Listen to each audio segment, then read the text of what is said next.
Welcome back to the Sim Geeks podcast. We are your hosts, William Belk and David Shablock. Today, we are joined by Jeff Adams, who is the director of simulation for the Virginia College of Osteopathic Medicine. And we are going to dive into AI, artificial intelligence, which is something we've been seeing a lot of over the last year or two, and discuss how Jeff's been using this within his program, as well as David and I, and where we've been seeing it in our own programs or in our personal lives, and kind of talk about the pros and cons, what we might expect in the future, and then if there's any, big red flags or dangers we need to be looking out for. So, Jeff, why don't you take a few minutes, introduce yourself, give us your background, and then we'll jump right in, man. So I've been in simulation for going on 17 years now, 18 years. Started at Wright State University. Total fluke, got into it. Somebody asked me to fill in for them. I actually filled in for them and been in it ever since. Background wise, I started at Wright State. I moved to Ohio State University. I helped build their sim lab. Moved to Mount Carmel Hospital, Columbus, Ohio, then to the VA system. And then I went to Philadelphia College of Osteopathic Medicine. And now I'm at Virginia College of Osteopathic Medicine. So went around, been several different colleges, and main thing I've done is build simulation centers from basically ground up. But not only concept wise, but also with programs. Well, you and David have a bit of a connection too, right? You mentioned Wright State University. You guys have known each other for some time.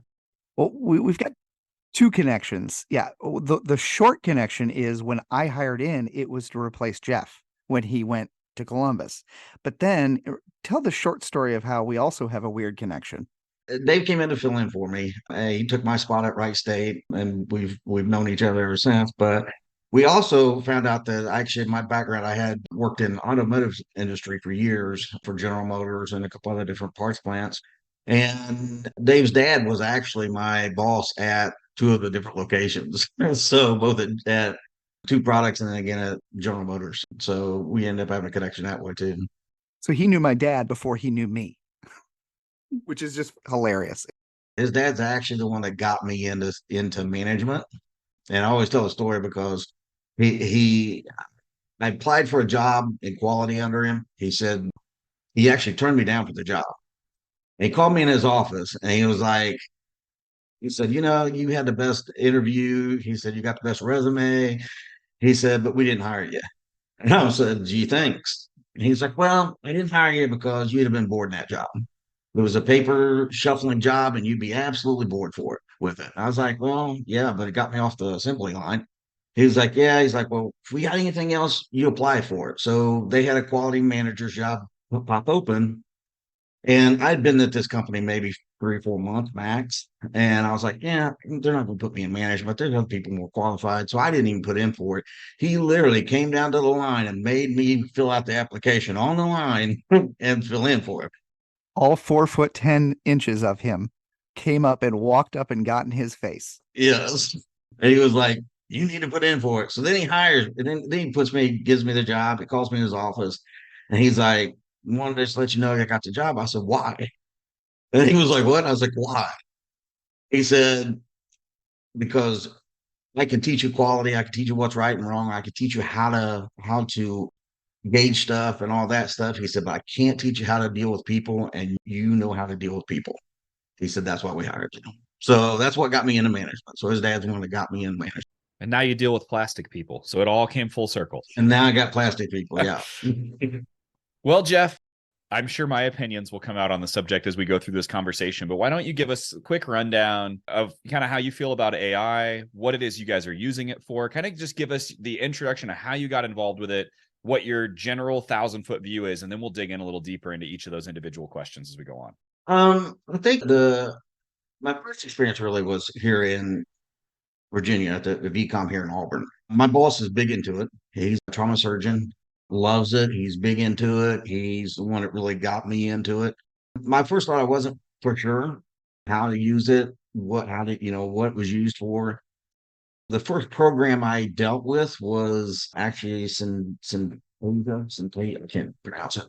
But basically, it's a one that actually allows you to have an avatar. So you can actually, and it's almost real life type avatar that it comes up with. You will actually, if you get on it and go to the program, you'll find out you've actually been taught by it before. And so, in some of these other, training programs that you had. And he introduced me to it because I was actually in my doctorate program. We were getting more involved in new technology and stuff, and that's why he introduced me to it. And in exchange, I actually designed like an introduction tour. So our mannequins give our tours now. So when you come into our sim center and you do a tour of our sim center, our mannequins talk and give you all the information. And what you're able to do with this is actually type in whatever you want, and then this avatar says, well, I just took that and added it into a file for the mannequin, and now I just bring it up. So he yells and he screams and he codes on him and all that stuff. But he also does the full hi, welcome to Virginia College of Osteopathic Medicine. He gives it his name and he explains what all he can do. So it's just more interactive that way. So that was kind of my first take on it. I was like, this is really cool. And then he got me into Chat GPT. That was one of the bigger ones. And then I moved over to Claude AI. I'm not sure if you've heard of that one. That's a really, really good one too. I bounce between the two of them now. Um, yeah, it's a so what's nice about it is it has a lot more. First of all, it has better access to the internet. But second of all, it also has you can put more information in. So it takes a longer format of it. You can actually take a document, a PDF file, and drop it in. So you can literally where you can do that with ChatGPT. There's a little ways around it. If you have the 4.0, you can do it. But with Claude, literally, there's the little paperclip at the bottom. You click on it. You go to whatever program you want in PH or your file, and you click on it. It dumps it into it. So the way we've been using it, I've used it for. Oh, just I've used it for about everything. I use it almost every day. To be honest with you anymore. Between the two, I bounce between them. Where I have found the most important thing is the prompt. I think that's where people don't learn enough. The prompts, how you prompt it, that's to me is I guess the disadvantage or advantage. If you really got to know what you're putting in it, you got to state what you want. I gave an example to David the other day. I seen an article on that talked about the diabetes. Like they had to build a simulation case for diabetes, and it said, well, it didn't follow the American Heart Association's guide for diabetes. Well, if you don't put that in there, it may or may not pick it up. But if you put in the prompt, build a simulation case based on AHA guidelines for diabetes or by the American whatever at a level of a second year medical student, it will build it back. So how you write that in makes a difference on what you get out of it. The outputs are only as good as the inputs. Right? Exactly. Absolutely. Yeah. So I completely agree with you. I had a conversation when I was still in school. They kind of asked, well, what does this mean for teachers going forward or students writing papers or high school or college or whatever? And I've very adamantly said it doesn't make a fucking difference because it's no different than Google, right? When you need an answer for something, sure, you can type it in Google, but you're only going to get out the information that you put into it. So AI can write all the papers you want, but it's not going to write the paper you need it to unless you're putting in the correct information. And even then it's doing nothing more than reformatting. So to your point, if I go in and I say, I need it to do this and do that and do this and do that, as a student or as a teacher, I'm okay with seeing that because then I know that Jeff knew the right answers to ask for in the first place. And yeah, maybe it helped him rewrite stuff. Grammarly does the same thing. And so, yeah, Jeff, I think that's probably the biggest takeaway. I'm glad you got to it first that I notice with people is if you're going to use AI and you're going to use it effectively, you have to know the subject better. You can't say better than the computer, but you have to know what it is you're trying to accomplish. And all it's doing is helping you write it out. And I agree. I mean, when I build cases, I can build cases. I mean, Society for Simulation tell you what it's like 40 hours or something crazy. I would tell you that's not true. I would go closer to like 10 hours if you know what you're doing. But if you've been in sim for as long as you have been, right. Let's caveat that a little bit because but at the same it can time, take 80 hours. yeah. But at the same time, it does take a long time, regardless, to build a case and do it right. What I've done is over the years, and I pulled from several different places. Harvard had one. I think I pulled from Weiser, little bits and pieces. I've been through the anesthesiology program that they have for simulation to reassess the anesthesiologist and stuff. And all that I've taken like bits and pieces and developed a form that I've had over for years. And I've just added on as I go. And I am able to take that form now, put it in PDF, drop it into Claude or drop it into ChatGPT and say, read this form and fill out these sections. And here's what I want on, CHF patient at a level of a second year medical student with these learning objectives being met. And it will print it out. And I can have it done in about 10 minutes. Okay, well, you say build a case, and that can mean a lot of things to a lot of different people. Like, how much is it building and how much are you using it for? Because again, I know a lot of people will look at, like, for example, the NLN document and just say, okay, I'm going to plug in those answers and go. But how much do you mean? All the way down to debriefing everything. So what I do is I can take I have a list of about 10 prompts that I use when I build a case. The first one is I take and I dump that in and I just let it formulate whatever it formulates at that point. And then I go section by section down it. So I'll put educational content. Why is this even important to do? Okay. I always have to have that in. The learning objectives will pull from whatever I'm doing, what I'm really wanting to learn anyway. So I'll do take the learning objectives and I'll say, okay, based off of this, give me a 100 words on why this is important, which gives the benefit of doing this simulation. And then the next step would be give me a step-by-step how the case should flow, like a flow of the case. And it'll actually give me kind of how it flows. Now, I've always done that because one of the problems I always ran into is, somebody says, build me a case on CHF, and you sit down with the faculty member and they explain this to you, and you're like, oh, yeah, I got it. And then you do it, and then they look at it and go, this ain't nowhere close to what I thought. So I always have that little block in there that allows say it so somebody could read that and know how this case is supposed to work. And then I could go down and say, okay, now build. I have sections that have like heart rate. It has all the vitals and signs and stuff for the mannequin. So I'll say write the different states that is required. I have one that will actually form. I have different states.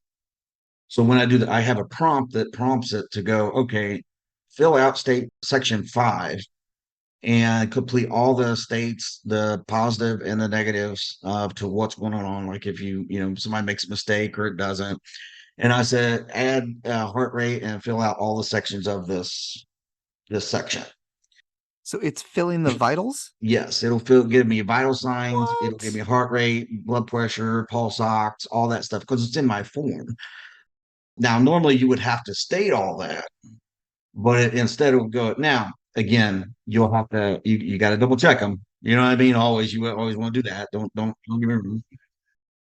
I was about to say I came into this very aggressively pro AI, but hearing you write cases entirely AI is making my blood pressure go up because this from a functionality standpoint, obviously it's able to do it. We've played around with it ourselves, but from a clinician standpoint and from a clinical educator standpoint, that makes me very nervous because those vital signs are tied to the conditions, they're tied to the medications. There's so many different factors that go into it. And just my experience with AI and watching how it works, it's only as good as the information you put in, but it's also only as good as the internet up until September of 2021 if we're talking Chat GPT, right? And so that I think it's fantastic what you're doing, but it definitely makes me nervous because you are trusting this system a lot more than even I do, and I do like to use it. Well, I'll tell you, and it gets worse. We ain't done. So I have a prompt that actually will prompt for lab work as well. So it will print me the lab work and list all the different types of labs that would be associated with that particular case. And it will give me the lab results based off of what they should be. And then I've got one that's for the debriefing as well. So in the debriefing, I have a very specific debrief. It's a 10-minute debrief. Most of the time is what I'll do. Just depends on what I'm doing, but I'll put in the time, give me a 10-minute debrief, start with a case presentation, and then go to a reflection. And then I always have like 5 questions that tie directly to that case with answers. And what it will do is it'll print it out and give me this nice, like, 1-page debriefing form that I can hand to one of my faculty members, and they can go through and it has like the answers to what they need to do and all that stuff. So it can kind of can't hurt. So I started getting that depth with it about 4 or 5 months ago, and I started tweaking it a little bit. So the prompts, but again, two things. One, the prompts is everything. So I have to say, write it as a second year medical student, first year medical student, using these guidelines. I mean, there's very, I mean, I've got one prompt that's probably 2 paragraphs long in what it says, but it highlights everything I need it to do. And then sometimes I'll have to go in and tweak it even more, depending on, because it sometimes it'll give you something a little funny. You're like, nah, I don't like that. Here, let me tweak it a little bit more, add this to it, and all that stuff. What I have found is ChatGPT does really good with formatting and putting it in a systematic way. Claude does a lot better research on it. So if you go to Claude AI, you will find it actually it does get past the what do you call it, the newer stuff that you'll find. And then if I'm building a case specific, like one of the things that we do, we have cases, we have a PowerPoint that our students have to go through and study, and then based off of that, they have cases and all that stuff. Sometimes I'll take that PowerPoint that the faculty member has designed and I'll put that in it and I'll say, build the cases based off of this. So it pulls directly off of that as well. So it just depends on what, if I'm building a case from totally scratch and just making something up, or am I feeding it from a certain PowerPoint or whatever? Because with Claude, you can actually put, I think, up to 5 different PowerPoints in it or documents in it. So you can actually pull that over and mix them. So I can, like when I'm doing, one of the things that I've learned, and it kind of goes back to the learning objectives. So one of the things that I have learned is that you're really supposed to track everything back to like the mission statement of the group. And it's what they refer to as mapping. Curricular mapping is what it's called. And in order to do this, it takes hours and hours to do it. I mean, because you can take your objectives of a course, they got to map to the goals of the course, which has got to map to the goals of the overall school, which goes to the mission statement. I mean, it just takes hours to do. And it can take a year or two to just get the course moved out. It can take the course goal or the company or the school goals and put in the syllabus and say map these objective or goals to these objectives, and it will map it out for me. And then I can go one step further and say, you know what, I wanted this at a level of, a use Bloom's taxonomy and give me a level of applying for the assessment. So I can attach an assessment to it. I can just build off of it. So what that does is a lot of times that's what I use because I think, and this is something, I mean, it's nobody's fault. It's just the way we've done it in simulation. The learning objectives that we use are really, when you go to an educational side of it, it is all. We really shouldn't be, we say we want to do a simulation. What kind of simulation we do? You want to do a cardiac simulation? Okay, well, what do you want to do? Well, let's do, a code. Okay, well, when you do that simulation really should tie back to something in the curriculum. And we don't really do it. And if you were really doing it correctly, your goals and objectives would be from the curriculum itself. You shouldn't be making them up. It should be the gaps in the education. The course director or the subject matter expert should say, my students aren't getting this. So we build a sim off of that, which is why they should also continually review it year after year to see if that is changing or if it's identified other gaps. So that's how I was taught by the boss that taught both of us. And Jeff, along that same line, again, I'm going back to you're still, we're talking about building scenarios using, an artificial intelligence system. And again, I don't take issue with that. I really don't. I think it has the ability to put down just a shitload of writing and a ton of words, and even probably do a better job of detailed descriptions of presentations and things that we may not think of. Because when we go into a scenario, and I know this for myself, a lot of times it's difficult for me to put what I'm thinking into words because I expect everyone to read it to think what I was thinking, right? And you have to go into a lot more detail than that. They may not see the same thing I do on paper. So while I appreciate, where I see AI is very powerful, I think there's the opportunity there to write it. What is it you're doing and I'm sure you have a system for this. That's why I'm putting it out there for you. Once you've done that, once you've used AI to write these cases, who do they go in front of to make sure that they are clinically accurate, that they are matching your needs, that there's nothing in there that is, and we'll get into biases later, but that there's not some kind of weird bias or there's not some incorrect vital sign or lab value? Do you have a committee or a group of people that reviews that information after you've written these?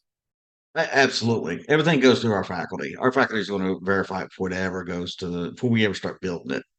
But here's what I'll tell you. The nice thing about it, again, going back, I had a conversation with our dean here recently, and I said, we're probably doing things that some people that most simulation centers wish they could do. And I say that because not because we're great and all that stuff, it's because we have the time to do it.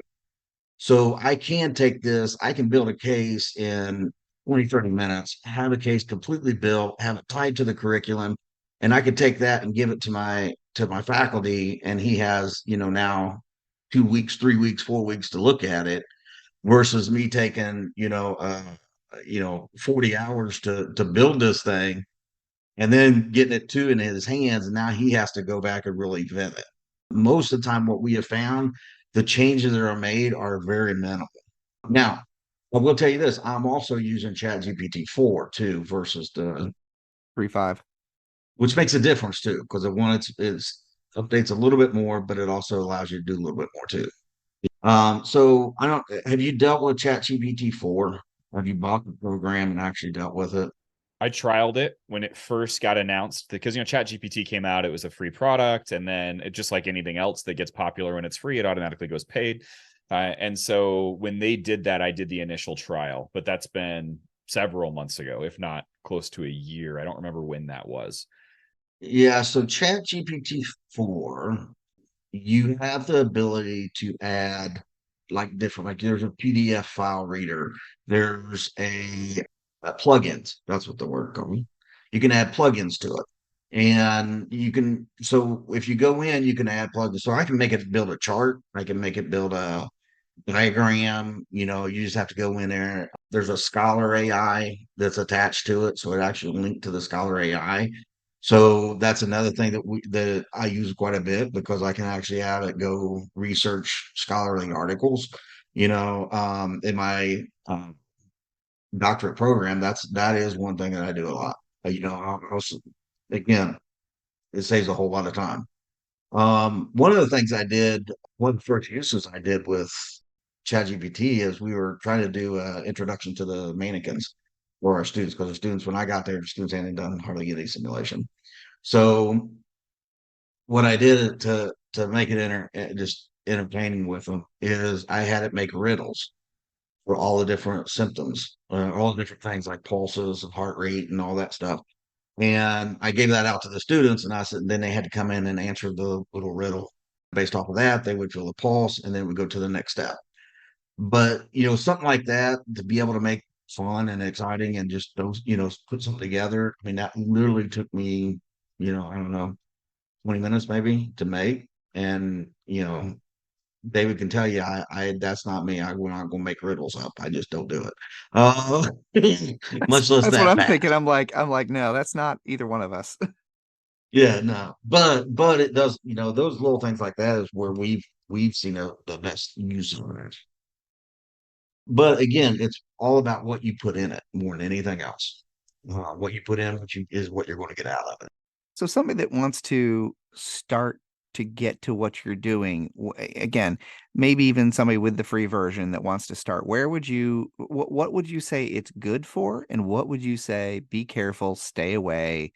Oh my God, don't do this. Yeah, pros and cons, but specifically pros and cons on how it applies to us in simulation. Where does this benefit us, and where should we be careful? I think the pros is the time it saves.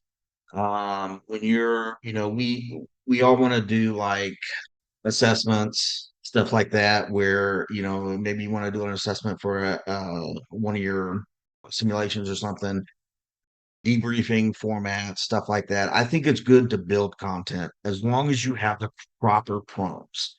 That is key. You have to have those prompts, and you have to have some type of system And then some way to vet it too. and some way to vet it. Disadvantages, it does come up with some crazy stuff sometimes. You have to be able to make sure that what you're pulling, what you're getting in is what you want. You can't just take it and copy and paste it. It doesn't work that way. It just doesn't. Like I said, I've done a lot with it. I've even had it come up with studies for me, like run the numbers. How many people do I need for this study? And it'll actually do it for you. But again, you have to get that stuff vetted. You can't just take it word for word what you got. You know what I mean? Because we've heard stories about it'll make things up or it will pull the wrong data and it will tout it as a real thing, but it's totally fabricated. Yeah. And I think that's the newer versions of it has less of that. Like if you do get the paid version, Claude was free, it's free, but they also have a paid version now. They just went to it, right? Eh, I don't know that you really need it with that one just yet, but it just allows you to get onto it faster and stuff like that. Yeah, they throttled the usage for the free accounts where you only get to use it so many times a day and it runs a little bit slower, I think is how it's set up. It's to encourage you to spend that $20 or $30 a month. But I mean, now I will tell you this probably get me in trouble, but we do have one for our entire, we have one account for our entire Simpson. I have my own too, but we have both ChatGPT and Claude. We have one for the entire Sim. And then we have several other ones. We have AI, we have connected papers, I got a list of ones that we have. Those are really good for if you're doing different type of research and stuff. We do a lot of research. So, having connected papers is phenomenal because you can put in a topic, it'll connect you to the paper, and you can hit that one, it'll give you every paper connected to it. Oh, wow. So again, time is just saved. And I think that is their biggest advantage.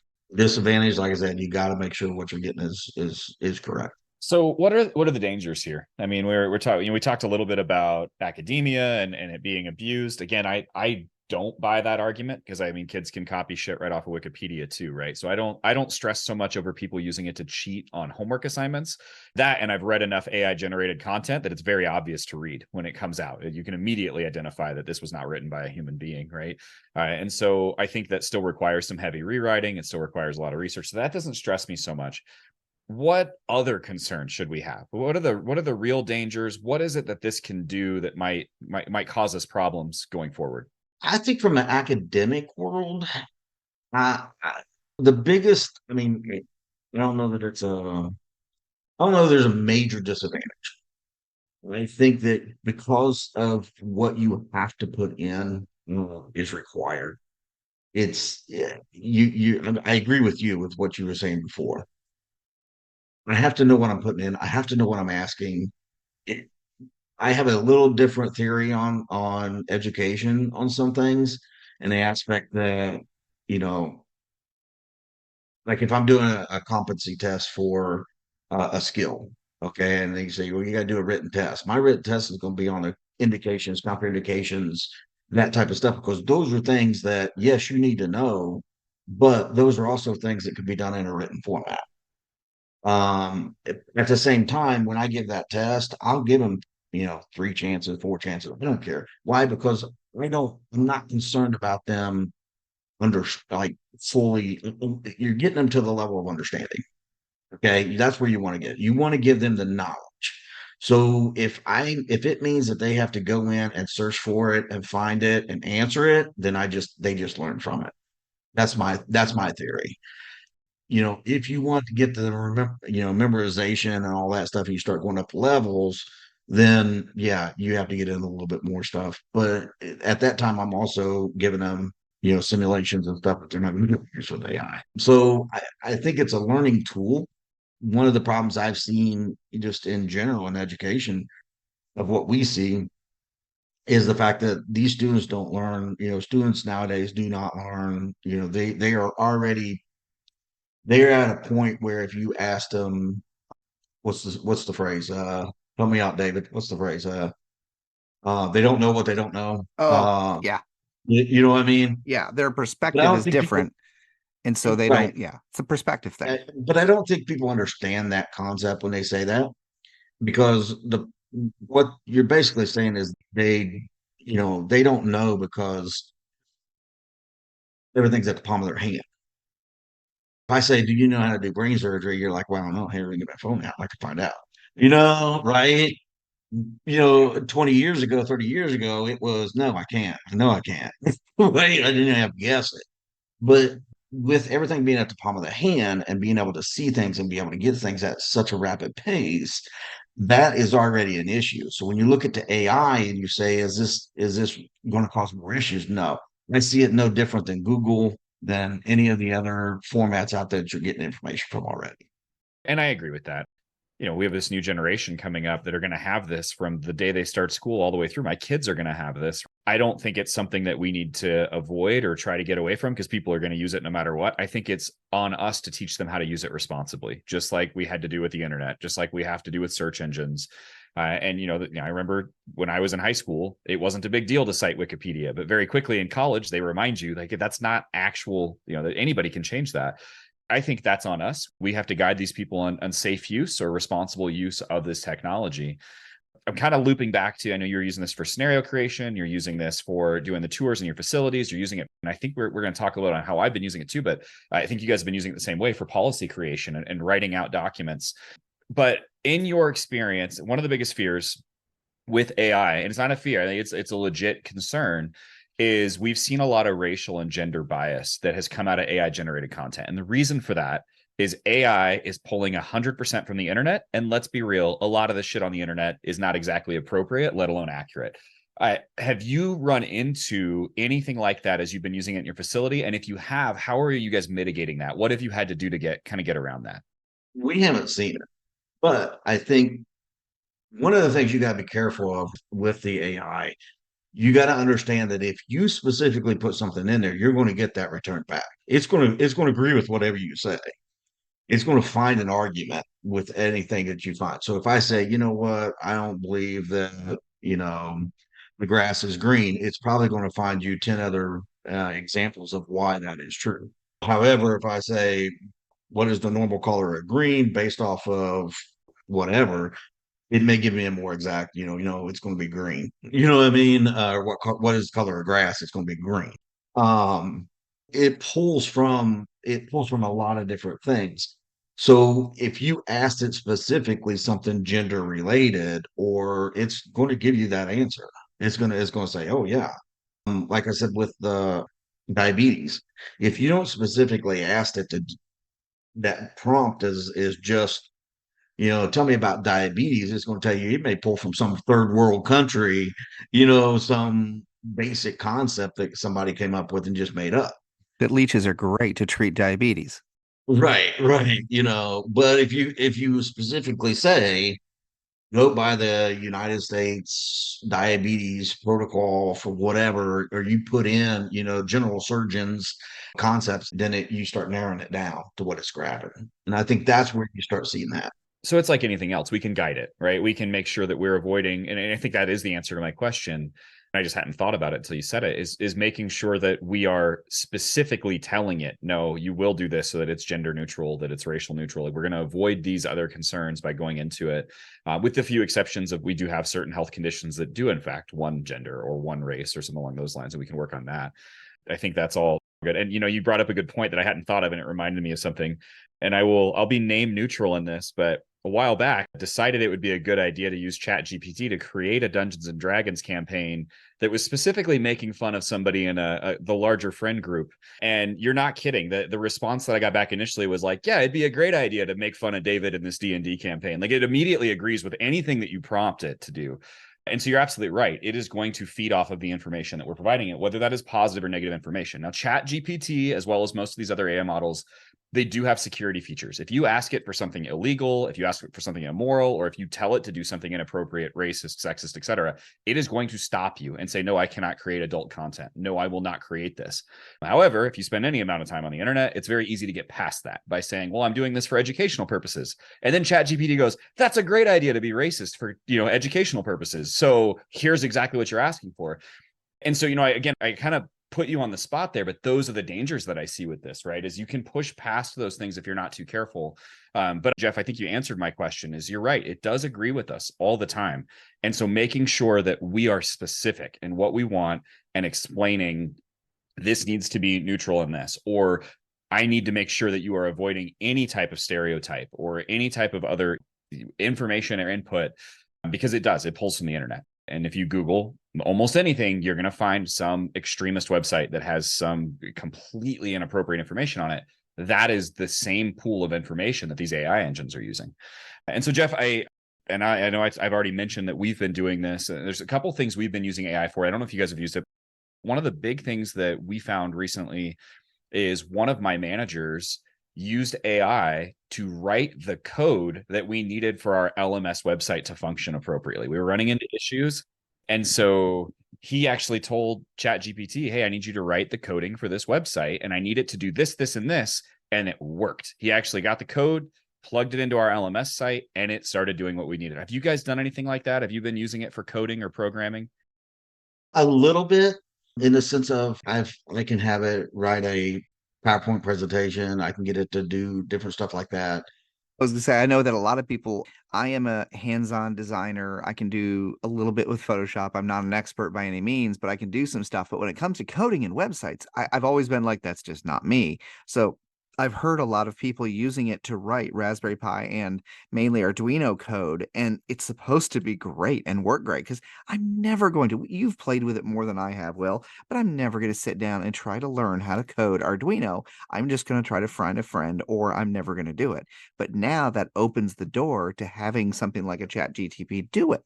And the fact that you had them, do it for your LMS, that's crazy. Yeah, I don't remember what the exact line of code did, but it had something to do with how our certificates for finishing a course are distributed to the recipients. And he was able to go in there and get ChatGPT to write the code. He was able to plug the code in, and magically it worked. And there's other things too, as simple as like the pause and play and rewind. He's been able to build code around a few of other things. I'd have to have him here to actually say, hey, funny enough, his name's Jeff as well, but get the actual answers of what he was using it for. But the other thing I've been working on a lot with my sim ops lately is our policies. Talking about getting out what you put in, we can go to ChatGPT and say, hey, this is exactly what I need to create. And here's all of the wording that I need you to put into this. And it'll take all that information and automatically format it and spit it back out in policy format so it can go into a manual. So again, it's not really writing it for us. We're quite literally giving it as many words as we're getting back, but it's coming back to us in a format that is usable without us having to spend hours and hours formatting that and doing it over and over and over again, because you got 10, 12, 15 policies to write. And so, Jeff, have you guys been doing anything like that, using it for formatting or policy creation? Absolutely. I do that all the time, because in my doctorate program, there's a lot of stuff that they're like, oh, it's got to be APA format 7. It's got to be this. It's got to be that. I have literally like a probably paragraph and a half that I'll put in that says, you can't use these certain words and all this stuff within it, like I and this and that, and add your, so when I write a paper, I'll write the paper, I'll get it the way I want it, and then I'll put the paper in. I add this little, I say regenerate and make sure this, and I put that paragraph in, and it corrects it for me and make sure all that's correct. Wow. So it takes all your eyes and all that stuff out of there, because that's a real struggle. I mean, and it's the thing that we're trying to write, and we're trying to do this, and it's not changing the paper. It's just taking some of the nuance and fixing it. That's amazing. So Jeff, and correct me if I'm misunderstanding this, but it sounds to me like you've almost created templates for using the AI system. So you're saying you have a paragraph that you drop in and then you add the information. Are you reusing the same information each time? Say you write a scenario or you create a policy, you have this saved like in a Word document, and you're just carrying it over? Right. Yeah, I have like 10 steps, basically 10 points of the simulation. Build a simulation with. So what I do is like I said, I add in, I do the initial steps, which gives me like the general concept. And then I will literally take that, and then I start building it, and I just pull it and drop it and pull it and drop it. So I'll put the next line in, because it builds off of itself. So once you put the content in, remembers that content that you have.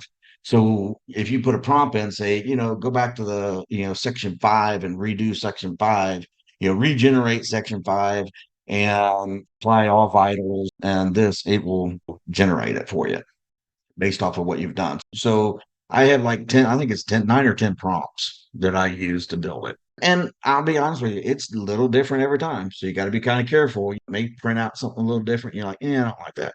Like spreadsheets, that's a big one. Now you can get it to code a spreadsheet, but it will actually print out a spreadsheet on the screen. Sometimes if you put it in, it'll say, I can't do a spreadsheet. Then you'll put it in again. You're like, build me a spreadsheet, and then it will do it for you. So there's sometimes you have to kind of, play with it, play game with it a little bit.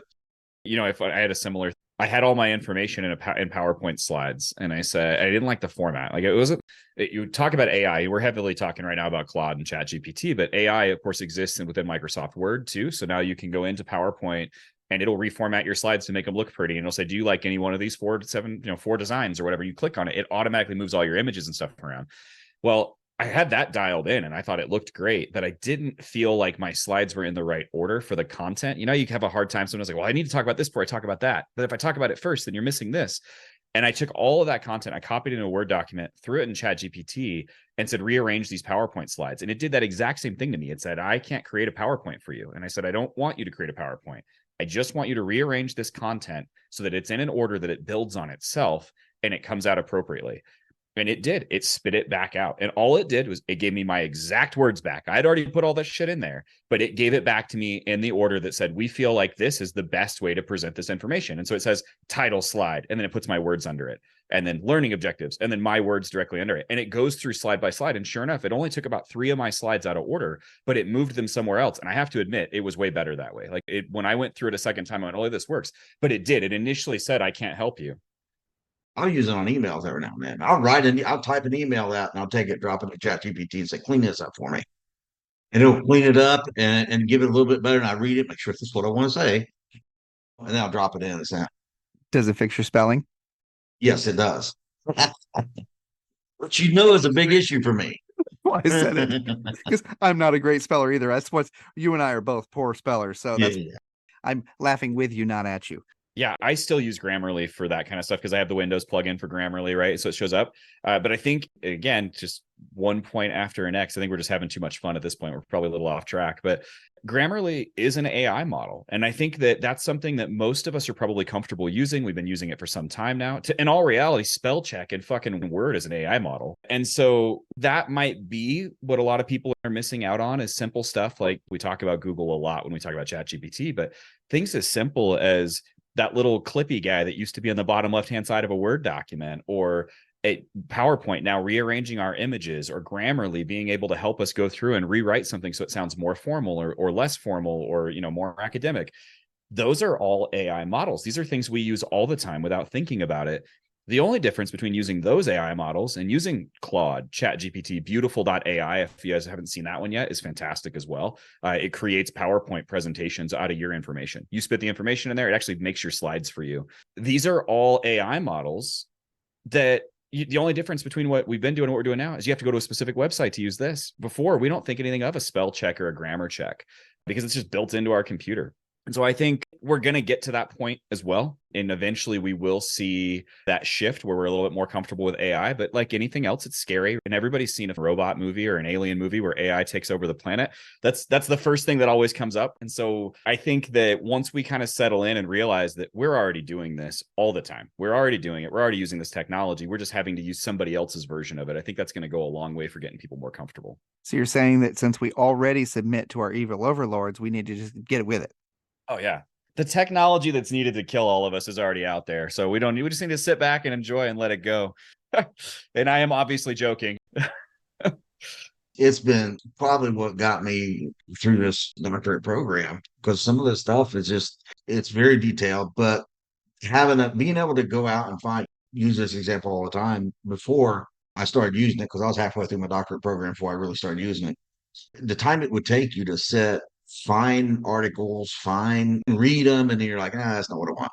And then find another one. They'd be like, find 10 articles. Well, you might go through 30 trying to find 10.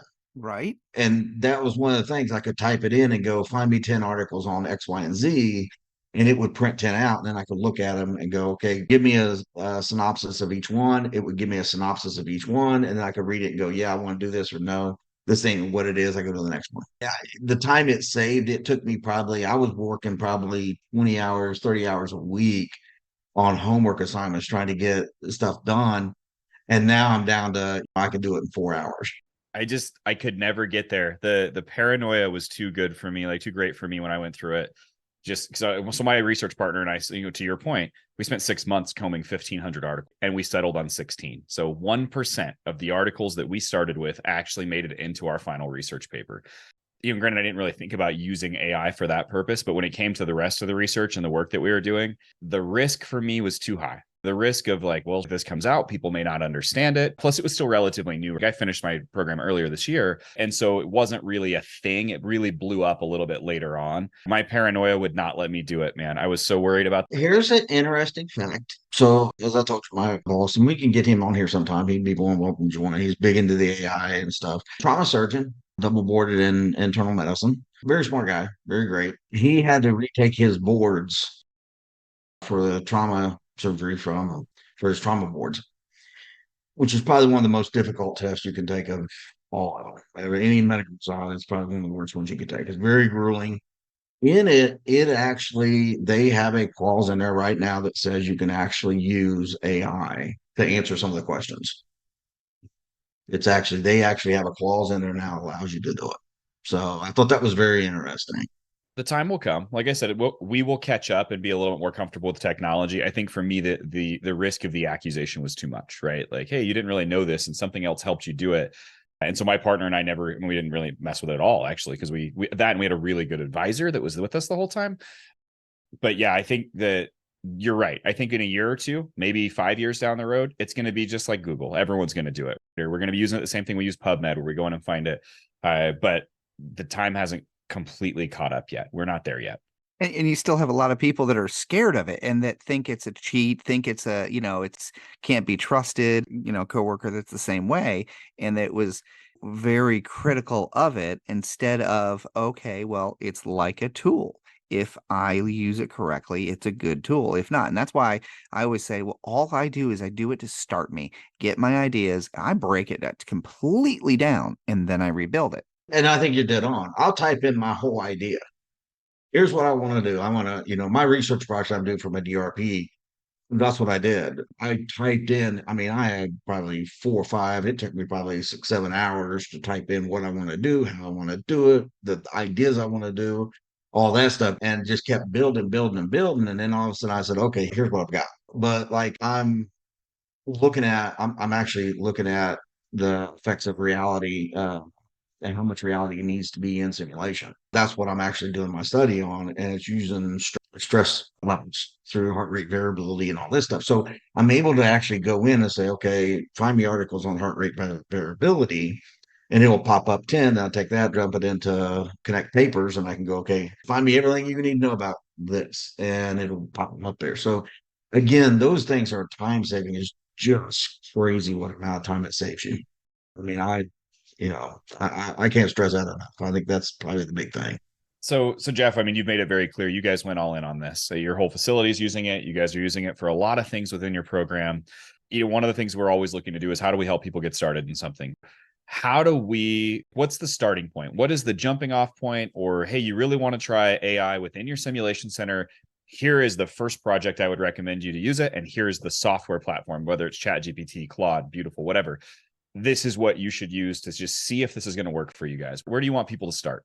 I would say start with Claude AI. Start with that. It's free. You can do a lot with it. Like it said, it doesn't give you as neat, outputs as you might want, but it will at least give you the content and give you an idea of what you need. And you can also dump a lot of forms in it. I think that's critical because, again, sometimes a lot of the stuff that I'm doing I'm not even searching the internet for. I'm just saying, hey, take this PowerPoint and build me a simulation based off of this PowerPoint. AI does the internet research for you. You're not having to go search the internet because it's doing it for you. Right. So, and it has that ability. It's literally. You're having people start with cloud AI, and that's cloud as in the fluffy clouds in the sky No, AI. Nope. Claude. Claude. How do you spell that? CLAUDE.ai. Claude, as in a guy named Cloud. Okay. Because I was trying to find it myself because I was not familiar with it and I didn't know if it was pronunciation or what that I wasn't getting. So Claude AI. Okay. We'll throw a link in the show notes. So ChatGPT is obvious. ChatGPT is on the Open AI website, and then Claude is just Claude.ai as their website. And this is the one I think I sent you, David. The avatar I one. don't know how you say it. My southern accent won't let me say it. It's Synthesia. Synthesia. Synthesia. So anyway, the nice thing about this one, this is the one I create a lot of content on. It does, you can, now this you have to pay for, but the one thing, again, this is a company. I had the company buy this one.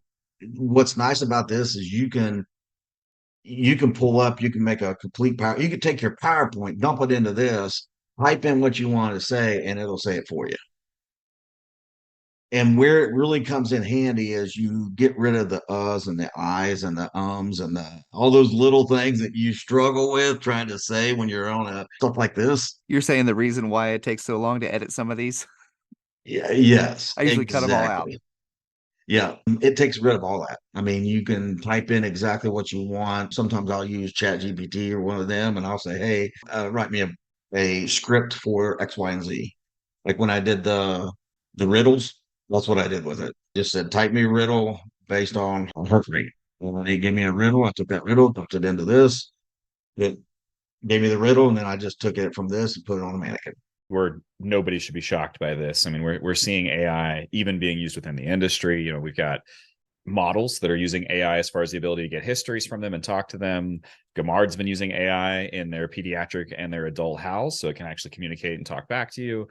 We're seeing this in a lot of places popping up. And so I think, again, this is definitely coming. I think we're all going to be dealing with it. It's just to what extent. So Jeff, I appreciate you coming on, man. I think so we could sit here for the next few hours and talk about all the other 4,000 websites that do cool shit, right? The problem is every one of them has their one little thing that they're good at. You got to move on to something else. What is it you want to leave our listeners with? What's your parting thought on our way out of closing this one? I just think it is something to look into. You obviously got to use it wisely. You got to think about what you're doing when it comes to the AI stuff. I think that's probably the biggest thing. To take home is just try it. Get out there and try it. Even take the free versions, play around with it, see what you come up with. I think if you do that, you'll get to see kind of where you're at with it and what needs to be done. But you have to play with it. I mean, it's not something that comes in overnight. And I wouldn't buy into the prompt. You get a lot of places out there where you can buy this and spend $500 and they give you prompts. You're better just making your own. It's kind of like building your own simulations when you can do the canned scenarios or you can build your own. Build your own. Yeah, you're always going to get. And so what you're saying is basically go in there, learn through failure, learn through the good, learn through the bad. But also, I think what you're saying is dig a little deeper. Don't just dip your toe in the water and make an opinion on that because you might not have your toe dipped deep enough to really be able to see the good and the bad. And I think that's what some people do is they'll play with it. They'll get not what they want out of it and they'll go, this is crap. This is dangerous. I don't like this. So just learn it. Yeah, just learn it. It'll save you time, if nothing else. I'll send you my prompts for you. I'll send you prompts over to you. All right. Well, Jeff, thanks again, man, for joining us. It's been a lot of fun. And again, it's a subject that I think we could sit around and talk about forever because it's just a lot of fun to listen to and kind of see how other people are using it. So again, thank you very much for coming out. I'm sure we'll hear from you again at some point, and definitely send anything our way that you want us to share with listeners. If you've got anything that you want to point or a list of your top favorite websites or whatever, David and I'll add to that as well. And we'll publish that out there. So for everybody listening to this, thank you guys for spending your afternoon with us, and we will see you next time. Thanks for listening.